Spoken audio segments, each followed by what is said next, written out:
right, good afternoon, everybody. My clock is showing the top of the hour, so let's go ahead and kick this thing off. Welcome to our Ignite session, Shapeshifter, a Power App and Pcf showcase. My name is Brendon Colburn. I'm an MTC architect. I'm joined by my esteemed colleague, Jamie Stento, also an MTC architect. We have an agenda. You know, we're going to go through all sorts of different fun stuff today. We're going to be doing a quick introductions, a quick overview of the scenario. Then we're going to demo technology. Then we're going to recap the things that we saw, and then we'll open up the floor for Q&A. You can obviously post questions in the chat throughout the process, and Jamie's going to be my right-hand man checking that chat along the way. So yeah, as I said, Brendon Colburn. I'm the MTC architect for the DC Microsoft Technology Center, and Jamie Stento is the Philly MTC architect, both of us specializing in business applications. Hi, everyone. So what is this, like, MTC Microsoft Technology Center? We aren't supposed to say too much, but what I will say is that we are now calling ourselves the hub for innovation with the Microsoft Cloud. And, you know, this map behind the graphic here shows that we are a global organization. Every MTC has several architects like Jamie and myself that cover the whole Microsoft stack, and we help our customers move forward with the technology. It's a great gig. So let's get into the story of this thing, Shapeshifter. So at the MTC, we have customers in all the time, and I had, I don't know, like 4 or so different large enterprise customers and federal agencies at the DC Microsoft Technology Center specifying a similar requirement. And that requirement was a dynamic questionnaire. You know, they have this scenario where they have a lot of different forms, and they have the schema of the form, you know, like, you know, fields that will react to other fields for different forms built out in a data structure. And they were like, hey, Brendon, how can we dynamically render that stuff from my data structure into a Power App? And, you know, there were ways that I would show them at the time that you could do it, but it wasn't like the most elegant solution. So I built this thing called Shapeshifter that I think is a more elegant solution to dynamically rendering controls in a Canvas app, and I suppose also in a model-driven app scenario. The concepts that we'll be covering today, and we have a nice little graphic here too, that we're going to be crawling, walking, running, and then, you know, maybe a little bit of a joke here, then we'll be flying away. Really, the concepts at play will be Powerapps component framework, command line interfaces, PowerFX, some new stuff in PowerFX really is the key point, GitHub Codespaces, containers and Docker, GitHub Co-Pilot, dynamically rendering controls, React, and TypeScript. And, you know, just an important thing to call out here and why we put the graphic on here, you don't need all of this stuff to get started with Powerapps component framework and start building out your code components. This is a art of the possible demonstration of just like how cool and how advanced this stuff can get. And with that, I'm going to start demonstrating technology. So I'm going to go ahead and share my screen, and we'll get to it. All right, is my screen sharing, Jamie and crew? Yep, you're good. Awesome. So this is the Shapeshifter test Canvas app. It is a test harness that I kind of built out to showcase the capabilities of the Shapeshifter control. So this Canvas app has a Shapeshifter embedded on the right-hand side here. You'll see it's a Shapeshifter control. And one of the key components of the Shapeshifter control is that it has some parameters that it takes. And because you give certain values for the parameters, it will dynamically render itself. So, you know, I give it a label, a control type, the options for like our more advanced controls like dropdowns, and a default value, and it'll take care of the rest. So I have this on the right-hand side. There are, as I said, some advanced PowerFX capabilities that I have embedded throughout all of this. One thing that's not advanced, but I just used it to get started, is I used the tutorial screen template to build this out originally, and that just kind of like helped me have like an easy way to set up a tutorial with this gallery at the bottom and some of this other functionality. But then one thing that I added, which is somewhat new with PowerFX, is string formatting. So nowadays, in the past, you would do a string and then you do an and sign and then you do another string. Now you can do a $sign, and then you can embed your values right in there with then having a curly bracket. This is not new to other programming languages per se, but now you can do it in PowerFX. Another new capability that I'm leveraging here is index, which allows you to look at a gallery, provide an integer value, and then retrieve the value based off of that integer value. So it's a pretty cool capability. Before, I think it was quite a bit more difficult to do this. So what are we looking at? We have over here a label that I'm populating with a JSON version of the sample fields collection. And the way that that's working, if we look at the on visible of the tutorial screen,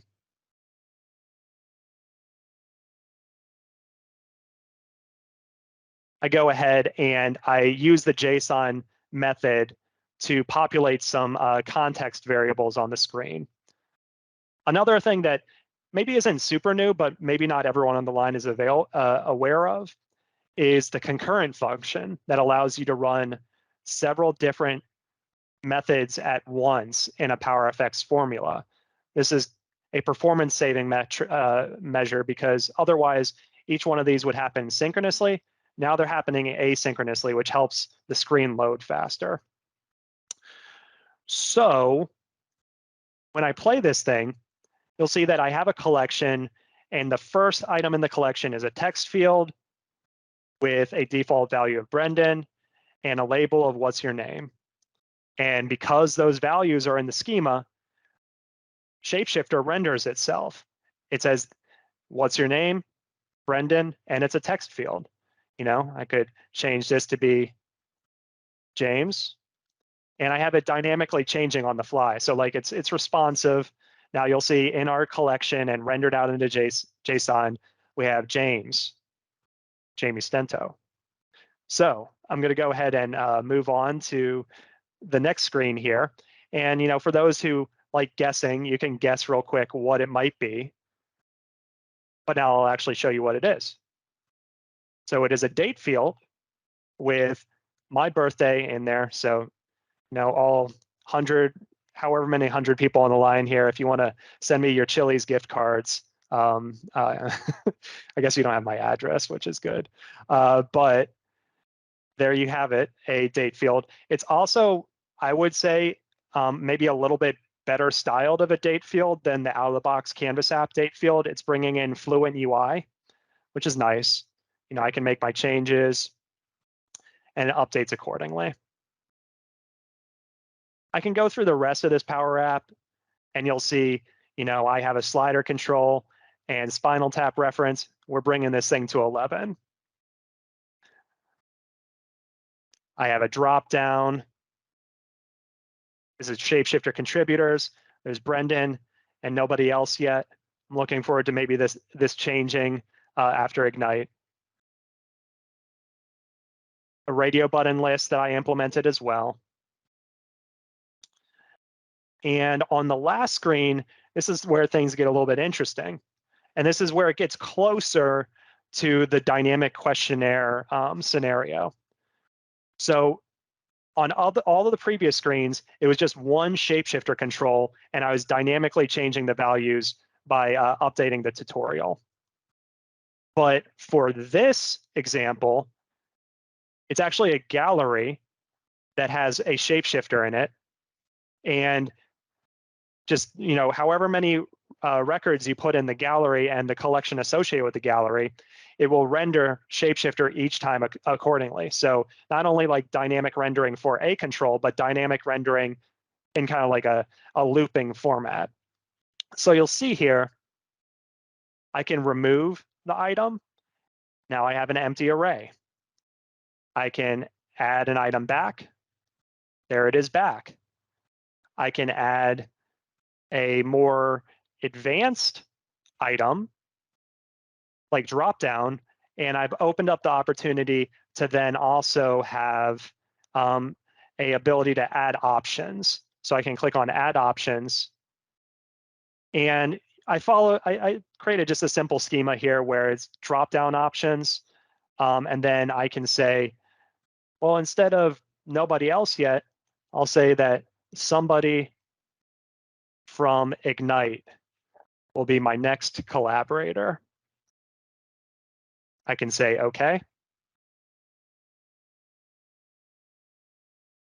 And I can enter in a default value of 2. It had a key value pairing. And I can say future contributors. Now, when I add this control, you'll see the default value is somebody from Ignite. I have those options all laid out there. And when I open this thing up, I have Brendon and somebody from Ignite as the 2 options. So this doesn't match like one-to-one to the dynamic questionnaire scenario. It's kind of like a hybrid where I have the ability to create my questionnaire, and then I can see my questionnaire on the right-hand side. Really, maybe you'd have 2 different apps, and then you'd have another app that would be just reading the data and rendering out a dynamic questionnaire potentially. And that, I believe, is the first part of the demo. So that shows the front end, really. This Shapeshifter control that is embedded into a Canvas app, and based off of dynamic values being populated into it, renders accordingly. Jamie, have you seen any interesting questions in the chat so far? Not anything yet. I posted one message in the chat with a link to some Fusion development documentation that I think is useful, because the overarching theme here is really around this concept of Fusion development. What Brendon did was do the professional developer side of things, where he created a custom control that then our low-code developers can utilize in their applications. Yeah, absolutely. So now I'm going to bring this over to Codeville. So I have a repo up on GitHub. I'll throw it in the chat too, so people can check it out on their own time.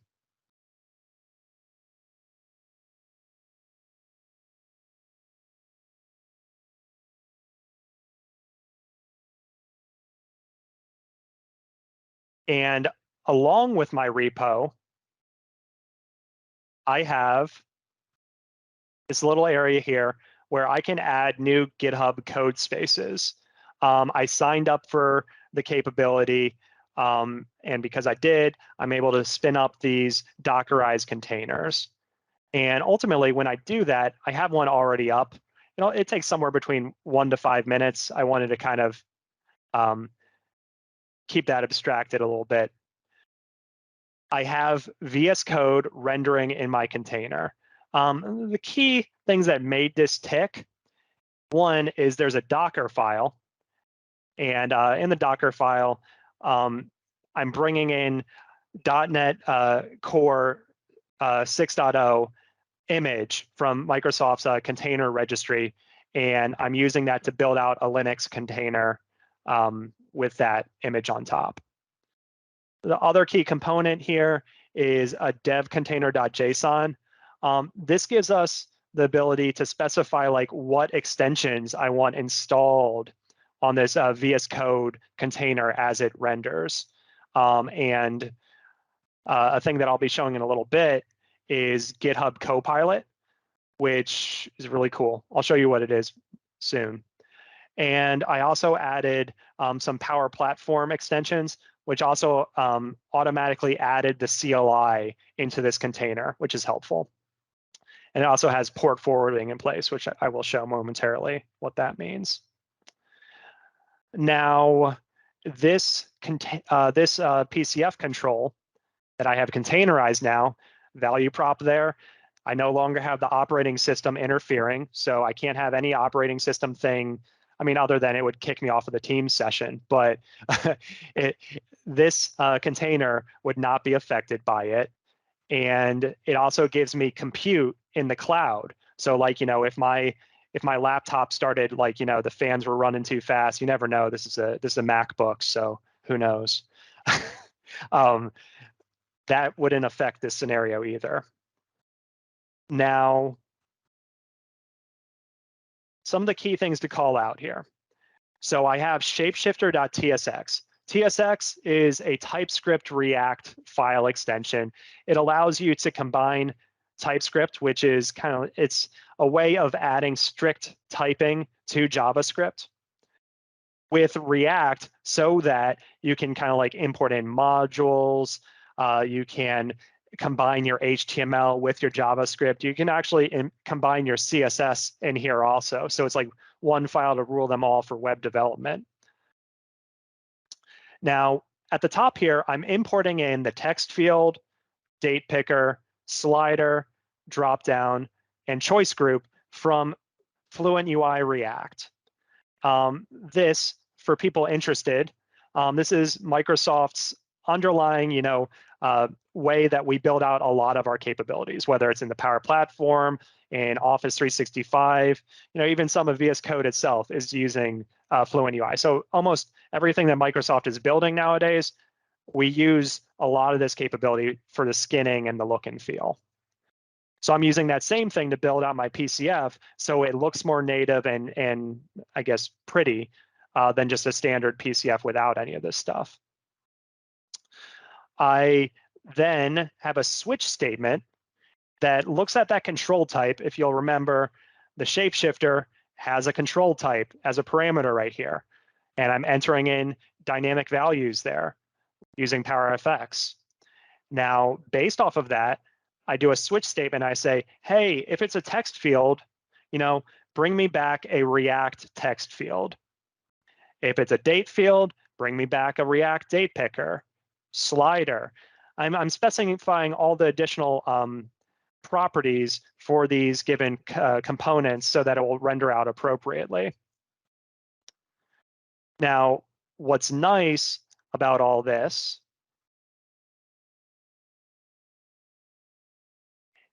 is that I can then use the CLI that I have here. Really, it's a terminal to do npm start watch.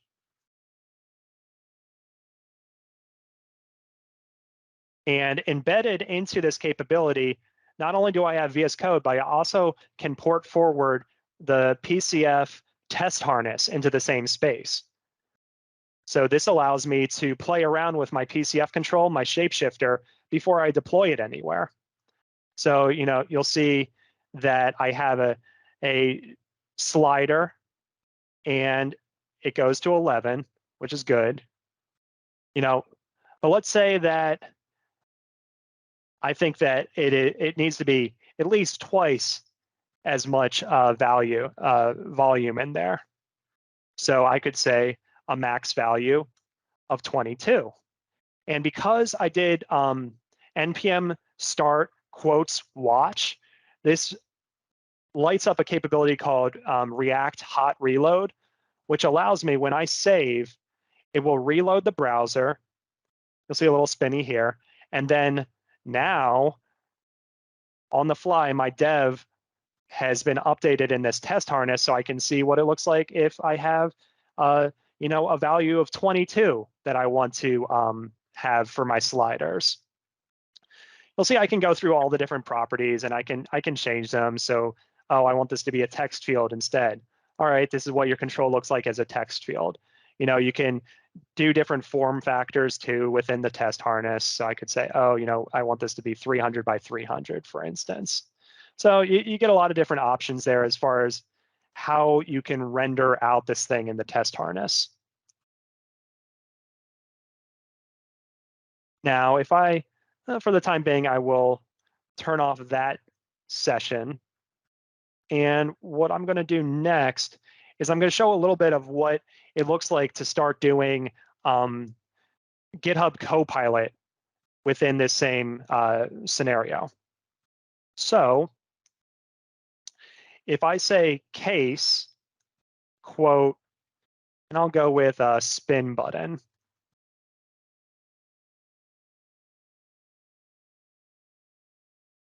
Now you'll see I get this gray stuff that starts showing up automatically. This is GitHub Copilot. It's automatically saying, hey, is this something that you wanted to do? I'm like, not yet. So I can say EL equals spin button. And then what it'll do is it'll say, oh, this is what I think spin buttons often look like. I can also go to the next option. Next option. So I can scroll through these different AI auto-filled capabilities to ultimately land on, okay, this is the one that I want. This is the one that looks the closest to what I want here. So I'll hit tab. And so this is AI just letting me build out my components on the fly, where classically I'd probably have to go to the documentation. I'd have to look at, oh, here's a spin button. Here's how it's used. Here's how it's normally formed. Maybe that takes me 5 minutes. Maybe it doesn't take me too long. But imagine like having AI cut out, like turn 5 minutes into 30 seconds with every new component that you're adding into here. It has the potential to really be a force multiplier here. So, I'll do that. Then I'll say break. And I'm having a few red squigglies because I need to add this. So that gets rid of one of them. And the other thing, this is actually a feature of TypeScript. So TypeScript is saying that, hey, we don't recognize this value of spin button. So I have a separate TypeScript interface that I'm importing in. It's called iShapeshifter props. And when I look at this guy, we'll see that for the control type, I've specified that it can be either a text field, a date field, a slider, a dropdown, or a choice group. So nowhere in there is spin button. What I can do is I can just say, oh, you know what? I want to add a spin button. And now my red squiggly goes away. One more thing that I'm going to want to do is I'm going to want to go to the control manifest. And this is where a lot of your component ends up being defined. And in the properties area, I've established that the control type it's an enum, and it allows me to pick from a specified set of options. And what I need to do now is I need to add a new selectable option. So I'll go in here and say value name equals, you'll see it's already starting to give me GitHub Copilot again, but I need to give it a little bit more coaching. I'll say, oh, this is a spin button. And then it says, oh, do you want to use the rest of the format that we see throughout the rest of your what you have here? I'm like, yes, I do. So that shows how GitHub Copilot, for one, can like scrape through all sorts of public repos in GitHub, but it can also scrape through my existing code and find patterns there too, which is helpful. Now, I've been noticing that every once in a while, my demo doesn't render quite the way that I want it to, but fingers crossed here. If I go ahead and, we're doing it live, so, give me a little bit of credit here. If I say npm start watch, best case scenario, will be that now we have a working spin button that I can see in my test harness. So we'll see in the options that I have available, I now have a spin button as an additional selectable option. Oh, that feels so good. Earlier it wasn't working for me, but now in front of hundreds of people, now it works. That makes me feel great. That makes me feel great. So you'll see GitHub Copilot saved me time. This is something that would have taken longer for me to do otherwise, to bring in a totally new React Fluent UI control.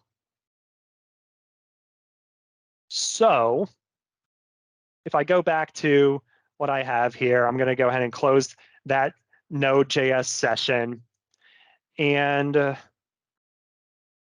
now I'm going to walk through the process of updating a control. So in the manifest, you'll see that I currently have a version of .10. And that is close to the version number that I have in my Fusion demo environment in Power Platform, but not quite. So if we want to upversion a control, we have to upversion it here first. So I will go ahead and change the version to version 22. Now that's been our lucky number so far. Now with version number 22, I can go in. I'll just call out here that we have some cool new capabilities in here also. Namely, this is a virtual control, which means that it uses the platform's version of React and Fluent so that I don't have to bring in those libraries separately.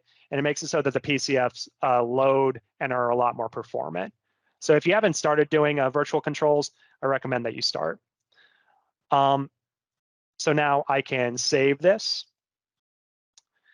And as I mentioned before, because I added a couple additional extensions into the container, it allows me to use the Powerapps CLI in this container as well. So if I say PAC, now I'm continuing to be able to do all sorts of cool dev stuff within my container. When I do PAC, it shows me all the different options that I have available, whether it's like admin, authentication, Canvas, portals, PCF, packaging and unpackaging solutions, all sorts of fun stuff. Now, if I say, for instance, pack auth list,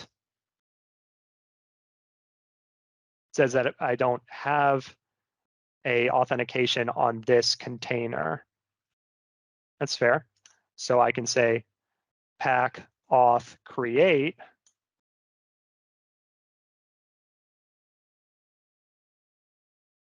And then I need to go through and do the device login here.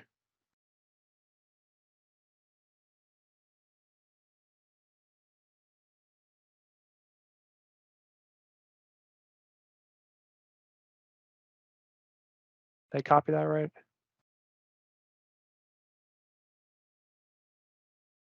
Oh, I missed a letter. F. Next. Yes, I want to go through one MTC.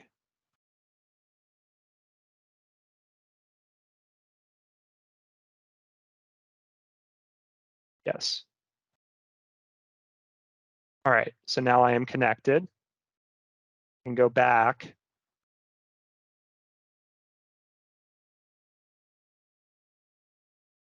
And what I want to do actually is to do pack auth. And I want to create, but I want to, I had this set up in the other container. Really, what you want to do, I have in the other container, or several other containers really. So I can have multiple code spaces up and running at the same time, which is nice.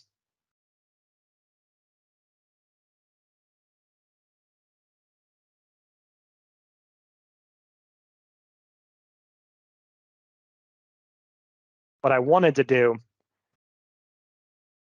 if I can get this authenticated on the fly, is I wanted to do pack Pcf push. And if we can get this to work, what it will do is it will push it into my Dataverse environment here, and it will allow me to update the Shapeshifter control in the Canvas app, and then we will see that sliders go up to 22, amongst other things. We'll also have the spin button available.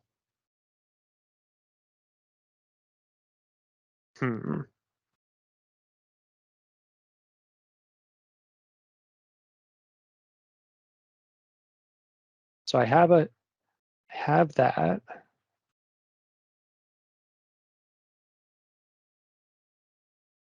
Pack auth list shows me the options, but that's the default environment. What I want to do is I want to connect to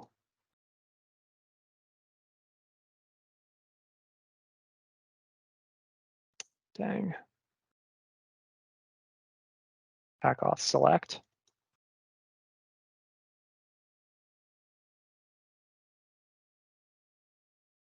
Let's see here. So the Fusion demo environment, I'm kind of troubleshooting on the fly. We have a few more minutes for me to do this, and then we'll probably open up for Q&A. What I'm trying to do right now is get to the Fusion dev environment to get the URL so that then I can set up the authentication against it. So this would be Jamie, were there any questions in the chat while I was kind of doing this? No, nothing in the chat. Okay. I was just going to add, this would be similar to, if you're working in Visual Studio, for example, and you're configuring Azure resources, and you're going to deploy those resources to your Azure subscription directly out of Visual Studio. This is the same type of scenario. What Brendon's doing is saying, hey, I'm going to develop my own custom user interface control so that my Power Platform developers can use it in their applications. And so as I go through bringing together all of my web development resources and I package up that control, I can use the CLI components directly within Visual Studio to go connect to my Power Platform environment and go deploy that control out to the Power Platform environment. Now it's available for my low-code developers. Let's say I'm going to push it out to a dev environment first. So my pro developers can build out those custom controls, custom services that we can push out to Power Platform and let our low-code developers start to utilize them in their applications and automated processes. Yeah, thanks for that.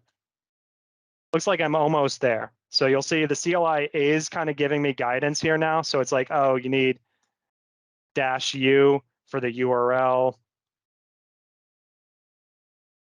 And then -n for the name. I'll call it Fusion Dev.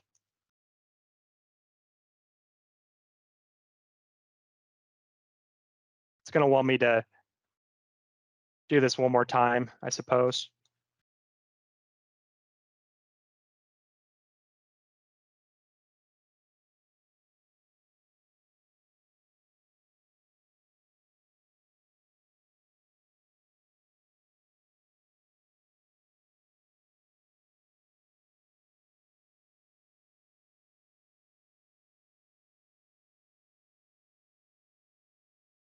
Okay.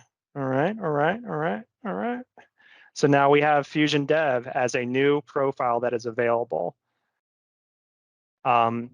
Just to verify, pack auth list.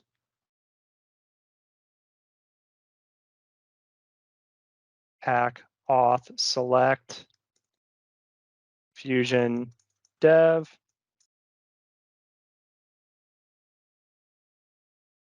And let's see, pack Pcf push. It's going to want the publisher prefix. So I will say -pp DC MTC. You'll see it's connected to Fusion Demo. It's using a full update. It's creating a solution, and then it is going to import that solution into my Fusion Dev environment.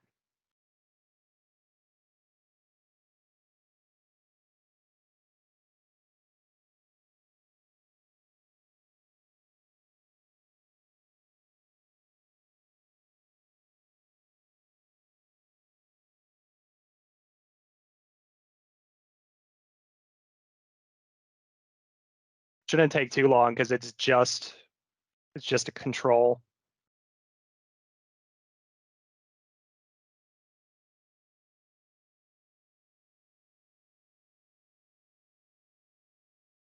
I hadn't done the authentication for a while. That's why I was stumbling for a minute there, but I'm glad I was able to recover.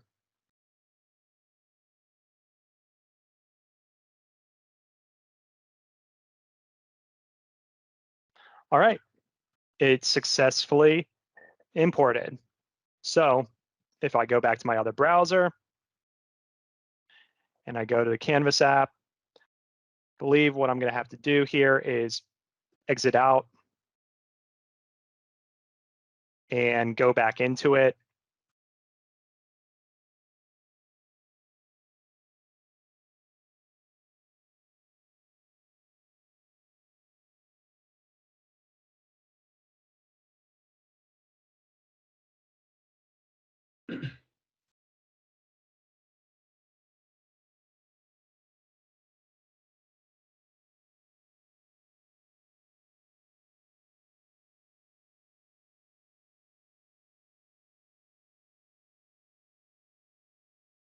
I'm going to try one more time with that. I'm going to refresh.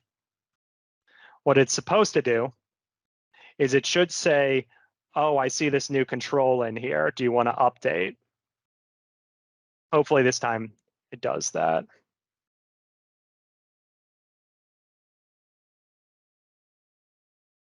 Dang. If I add another Shapeshifter control on my canvas here, do I have the spin button? Nah, I don't have the spin button. I wonder what happened there. Oh, well. I guess it was a nearly perfect demo, but that last little part didn't work on the fly. Did we have questions in the, well, let me bring up the deck that I had one more time here. And then we can have questions for the last little part here. Yeah, there's a couple questions that popped up. I don't know why I wasn't seeing them a few minutes ago. Now I'm starting to see them. They're all flooding in, huh? So yeah, so I answered a few and we'll continue with them when you're ready. Okay, cool. So to recap, we went in and we learned some advanced power effects like the index and string formatting, JSON and concurrent capabilities. We saw how Shapeshifter can be embedded into a Canvas app in both a single embed as well as multi-embed using the gallery. And we learned kind of like how those parameters were being fed into the code. We saw the code with in the Shapeshifter define phase as VS Code and a Docker container using GitHub Codespaces. We were able to see kind of like how this thing ticks with that switch statement on control type. I showed a little bit of TypeScript strict typing with that interface, iShapeshifter props. And I was showing how control manifest, that XML file kind of does the rest. I also showed the process of changing Shapeshifter in that, oh, let's change it to 22. Oh, let's use Copilot to add a spin button. Okay, let's use the Powerapps CLI to deploy to Dataverse. And then that last little item there, that was the one that didn't work. So not too bad. I'll give myself an A for effort there. The last little item didn't work on the fly this time.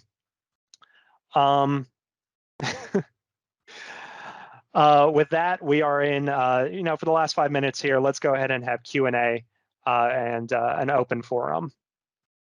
And so, yeah, thanks for the clapping and everything. I appreciate it. One of the questions was around getting started with PCF controls, especially for folks who are not traditional developers. So I posted in the chat a link to the Pcf Gallery and also documentation around getting started with code components. I'm wondering if you want to add to anything there, Brendon. Yeah, so I'll work with the Ignite team to get our PowerPoint deck included for this session. This is a list of helpful links that I think is fairly cohesive as in regards to all the things I covered today. It has my repo. It has information on getting started with Codespaces and Copilot. It has the blog filter for PowerFX. So like you can see the latest for PowerFX for Power Apps if you're into that kind of thing. Getting started with React and TypeScript is kind of its own animal. I recommend if people are going to start with it, start with create React app, because it's a good generic example that builds itself, and then you can kind of add on to it, adding TypeScript and other fun stuff. I added the documentation and information for the Power Platform CLI, a good overview of code components, the reference for Fluent UI React controls, reference for virtual controls. You know, I was showing how it's cool that mine is a virtual control. And then I also showed, you know, we all stand on the shoulders of giants. Ray Rahman, that's not how his name is pronounced, but that's his GitHub handle. I forgot his name. Sorry, dude. But you created a really cool GitHub template repo that I use to then get started with the containerization of my PCF. So thank you for doing that. Sorry for butchering your name if you're listening. But yeah, that would be the starting points as far as like learning and understanding more about what I showed today. So there's another question around, can you create a gallery that views data from a JSON file? My answer to that was yeah, when you're creating this custom control, you could basically use whatever data source you want. And I've seen people build, like the heat map control is one of the big ones I've seen people build, where you're connecting to custom SQL data sources and so on and so forth. What else have you seen in that world, Brendon? Yeah, so I mean, in the collection model, you can use connectors to connect to SQL, whether it's on-prem or Azure SQL, connect to Dataverse, connect to SharePoint lists, connect to all sorts of different data structures. You can also, like, if we're talking pure JSON, one thing is Jamie's done a lot of work with custom connectors and bringing in JSON from API management and stuff like that, and using the custom connector model to splice that the way that you'd want it to be. But also another new thing that was added to PowerFX somewhat recently, I was showing you guys how you can turn a collection into JSON. I saw somewhat recently that now you can turn JSON into a collection, and this was added. So like you could do that too. So you could literally bring in a JSON string, and then in the Power App, you could use PowerFX to turn that into collection, and you could use that with the capability that I showed too. Now, the only thing I'll caution there is that's still experimental. Okay. Yeah. So you can turn that on in your app, but it's an experimental feature, really, to add a low-code JSON parser to your Canvas apps, which right now let's be honest, we don't have a good solution for working directly with JSON data in your Canvas app. But it's coming. It's coming very soon. Yeah, I appreciate you keeping me honest there, bud. There's another, because I'm going to use that later in my session. So there's another question around in your demo, when you're showing the specific controls, are you hiding other controls in the Shapeshifter? So I was showing and hiding other things just with PowerFX, but the Shapeshifter itself is just one control. So it doesn't show and hide anything. It dynamically renders. So that's kind of like what's fundamentally different from the way you used to do this, which is you would add all the controls and you'd hide all of them, and then you'd show one of them based off of logic, which I just felt was like not really elegant. And that's why I built the Shapeshifter, so that like you would do in actual code, you get the opportunity here to dynamically render just by providing that control type parameter. So you could include multiple Shapeshifter controls on your page and then render as needed depending on the scenario. Yeah, absolutely. And then one other question, why should the low-code devs not use out-of-the-box controls? They should use out-of-the-box controls, but what I would say is that landscape is evolving a little bit. So for instance, the PowerCat team built something called the Creator Kit.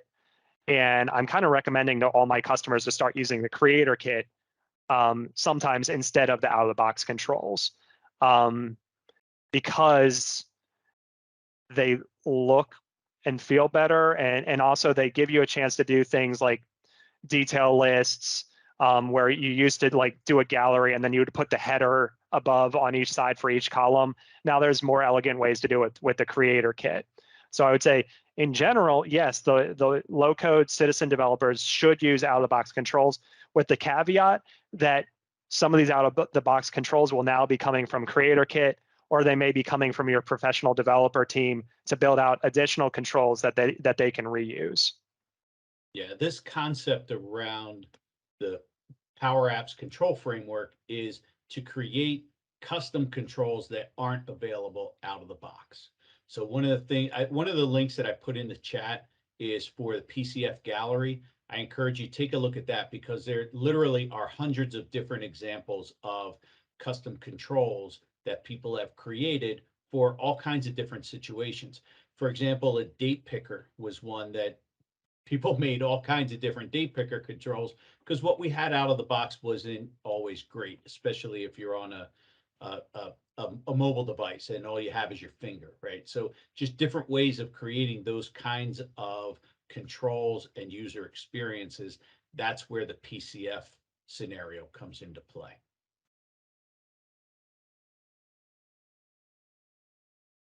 That was all I see for questions. All right.